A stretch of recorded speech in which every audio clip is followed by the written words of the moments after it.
I've been a part of $1.5 million worth of land flipping deals since starting out in the middle of 2022. And in that time, I've heard of every objection that you can imagine. Some sellers come at you confused, some skeptical, and even some emotional.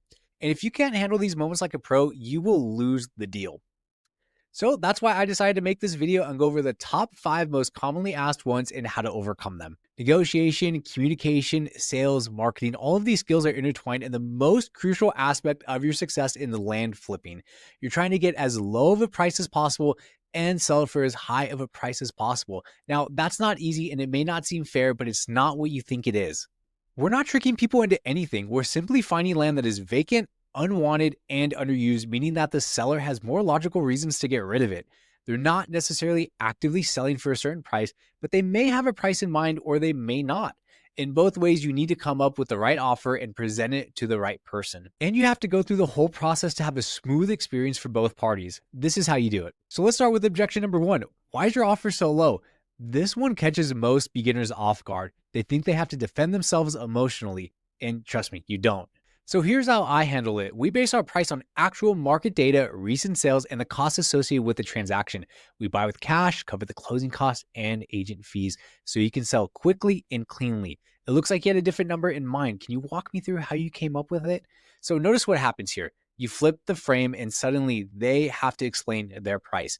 And 9 times out of 10, they can't. They'll say something like, well, that's what my neighbor told me that they sold it for, or that's what it's worth. I just think it should be worth more. So this is why your data is your shield. You're not arguing opinions, you're calmly anchoring to facts. Think of it like playing chess. Don't let their emotion drag you into playing checkers. I remember one seller once told me, hey, my land's worth $80,000 easily. And I ran comps and I didn't see anything above $40,000 in that zip. So instead of arguing, I just asked him, hey, can you walk me through how you got to that number? He paused for around like 5 or 10 seconds and then just said, well, I just figured it should be worth that. And that's when I started to realize that if you have data, you don't need to defend your offer. You just need to stay calm and let silence do the work. So let's get into objection number 2. How do I know you're legit? And this is totally fair. Imagine someone you've never met calling out of the blue and offering cash for your property. Seems a little sus. So what I like to say in response to this is, that's a fair question. We work with reputable title companies in your area to make sure everything is handled professionally. The title company guarantees you receive every dollar stated in the contract, and they handle all the legal paperwork. Then I like asking a question back. What would make you feel comfortable moving forward? So what this does is that it puts the ball in their court and positions you as someone willing to collaborate and not push. And I ended up losing one of my first deals due to this objection because I wasn't prepared and I didn't know 100% what I was doing. I was legit. I just had no idea how to present it immediately. But it shouldn't have happened. In reality, there was no need for it. And that fear is real. Scammers have ruined a lot of trust in this space. So the second they question your legitimacy, it's not personal, it's protective. It's the exact same thing that we would be doing. So I always lead with transparency. So the title company name, proof of funds, a calm tone. You can't rush trust. You earn it in small steps. So once you move forward, most of the time they'll say something simple like, hey, just send me the proof of funds or do an earnest money deposit, or I spoke with the person at the title company. We're good to go. So do that within minutes. Fast follow-ups build authority instantly. The longer you wait, the colder they will get and the more you will lose deals. So the next objection is, what are you going to do with my property?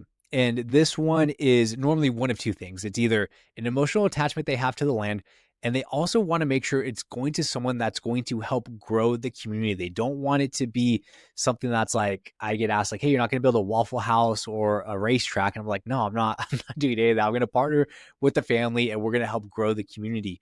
And when it's an emotional attachment, they may have inherited from like their dad. They may have dreamt of building a cabin, but they never got to. So my go-to for something like this is that, hey, we work with a mix of buyers, developers, investors, families looking to build.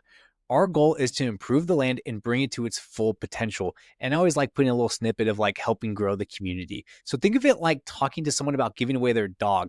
They want to know it's going to a good home and make sure that they're taken care of. So give them a real confident vision. I had one seller in Texas who literally said, hey, this land is all I have left to remember my granddad. And so gosh, I remember this call like it was yesterday. We talked for almost 20 minutes about his family before ever mentioning the price. That call turned into a deal 2 weeks later, not because I was slick, but because I actually listened. sometimes empathy closes faster than negotiation. You do not want to manipulate. And then another objection, which isn't really an objection, it's just a concern, which is what if I owe taxes? And this one's easy because taxes aren't really that expensive when it comes to land. So I say, hey, that's not a problem at all. We can handle any back taxes owed as part of the transaction and factor that into our offer. And you'll be surprised how many sellers think back taxes are a deal killer. And in reality, for us, it's just another line on the HUD, or otherwise known as a settlement statement. So calm and confidence here makes you look seasoned. I once closed a parcel in Arkansas where the seller owed around $2,300 in back taxes, which is normally a little bit more than usual. They thought it was worthless because of that, and I just factored it into my offer. I bought it for $9,000 and sold it for $27,000, and their problem was just my opportunity. And that's how you win this business, by solving pain points, not avoiding them. So objection number 5 is, can I get more if I list with the realtor? And sometimes yes, and that's exactly what I say. So how I frame it is, I'll say, hey, possibly if time isn't a concern and you're okay with agent fees, inspections, and waiting for the right buyer, that could be a good option. But we offer quick, hassle-free cash sale with no commissions or hidden costs. I also like to put in that we also do earnest money deposit that's non-refundable. No realtor is going to do that. So that's a nice little cherry on top that I like to do.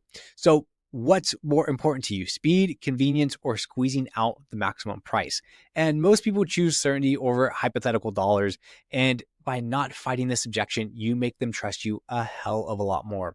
So the way you handle objections is what separates amateurs from pros in land flipping. The amateurs get defensive, the pros stay calm, use data, and you build trust. Once you master these conversations, everything else gets easier. Outreach, negotiations, closing, you're actually going to be excited to speak with leads. So when I first started, I hated objections. They felt like rejection to me. And I came from a sales background doing cold calls all day, every day. But now I see them as invitations to build trust. Every time a seller pushes back, it's a chance to show you're serious, ethical, and competent. And that's how you build a real business that lasts. And if you want to go deeper into this game, I've got a free community with over 150 investors and a full library of objection scripts, real seller call recordings, and negotiation trainings. The link's in the description, so I'll see you inside.